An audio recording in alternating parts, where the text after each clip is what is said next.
ગીતાબેન જયશ્રી કાછિયા પટેલની કોર બજારમાં. શું ફરિયાદ છે, શું કેવું?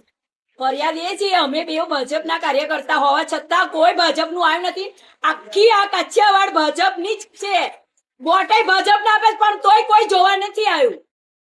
સરપંચ ધારાસભ્ય કોઈ નહીં? સરપંચ ને ધારાસભ્યની સરપંચ ફરિયાના છે તોય નહીં આયા.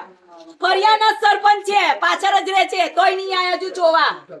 કેટલા સમયથી આ તકલીફ છે, શું શું મુશ્કેલી? આ કાલે 2 દિવસથી આ છે, હજુ તો આટલું જ પાણી છે. કાલે તો ઘરમાં છે પાણી હતું મારા. હા, એટલા દિવાલ ચણો છો? હા, 2 દિવસથી અહીંયા કમર સુધી ઉપરનું પાણી છે. અને કાલે તો મારા ઘરની આરો પાર આખી લાઈન વાળા ઘરની અંદર. મહેશ કુમાર પરસોત્તમ કાછિયા, ઉંમર વર્ષ 70. આ ગામમાં હું 70 વર્ષથી વસો ગામમાં વસવાટ કરું છું અને છેલ્લા 70 વર્ષથી જે પાણી નથી આવ્યું એ પહેલી વાર આવ્યું છે. જે પહેલા ગામમાં કાંસની પદ્ધતિ હતી તે ચડેલા હતા અને હાલમાં ચારે બાજુ ભૂંગળા નાખ્યા છે.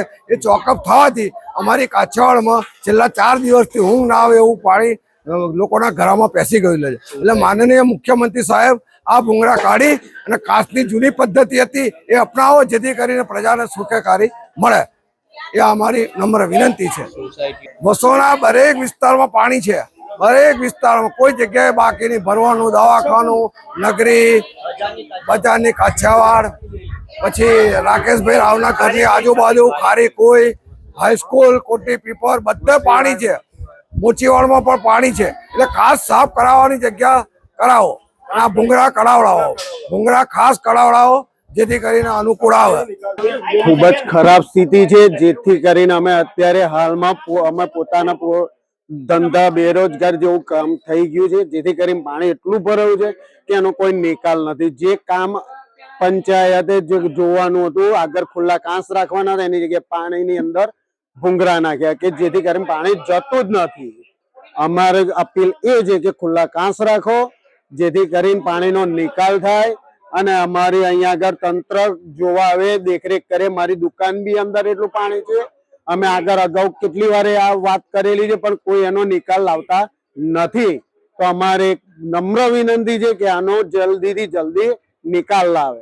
મારું તો એવું કેવું છે કે આ જે બંબાકાર સ્થિતિ સર્જાય છે એનો મુખ્ય હેતુ તો પહેલામાં પહેલું હું ગામના સરપંચ કે ટીડીઓ મામલતદારને આપીશ કે જે જૂની કાંસ હતી અમારી એ ખુલ્લી હતી, એમાં પાણી જઈ શકતું હતું. અત્યારે નવા ભૂંગળા નાખ્યા છે, એના લીધે આટલું બધું પાણી અટવાઈ ગયું છે કે જે વહેલી તકે તો હું તો કહેવા માંગુ છું કે ભૂંગળા કાઢીને કાંસ રેગ્યુલર કરે. પ્લસ અમારા આ દુકાનમાં જે પાણી ભરાયું છે, તંત્ર દ્વારા કોઈ ગામના સરપંચ સાહેબ શું કે મામલતદાર શું કે વેપારી મંડળના પ્રમુખ શું, અમને કોઈ પૂછવા કરવા બી નથી આ સલાહ સૂચન કે ભાઈ શું તમારી હાલત કફોડી છે તો શું પરિસ્થિતિ છે તમારી, એવું જાણવા માટે નથી આવ્યા કે પૂછવા માટે કે શું તમારી કન્ડિશન છે. મારું તો કેવું એમ છે કે વહેલી તકે આ કાંસ સાફ સફાઈ કરાવે, વહેલી તકે તો અહીંથી પાણી જઈ શકે. જો સરકારના એનું 24 કલાક હજુ વરસાદની આગાહી છે તો હજુ વધારે જો વરસાદ પડ્યો તો જે ગામની દુકાનોમાં જે કન્ડિશન ખરાબ પોઝિશન છે એના કરતા બી વધારે થઈ શકે એવી કન્ડિશન છે. તો જેથી તંત્રને એવું જાણવા માંગુ છું કે વહેલી તકે આગળ કાંસની સફાઈ થાય તો જલ્દી તકે કરે તો જેથી વધારે નુકસાન બીજા વેપારીને ના થઈ શકે. અમારું કેવું એમ છે.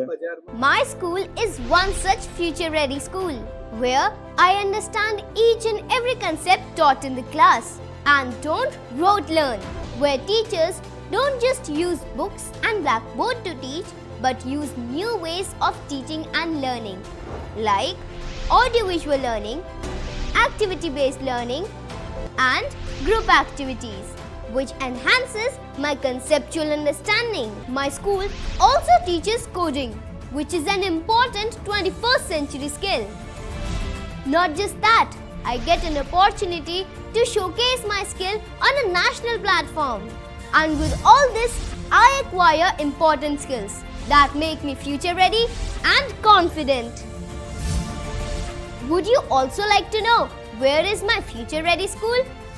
Visit now and see for yourself.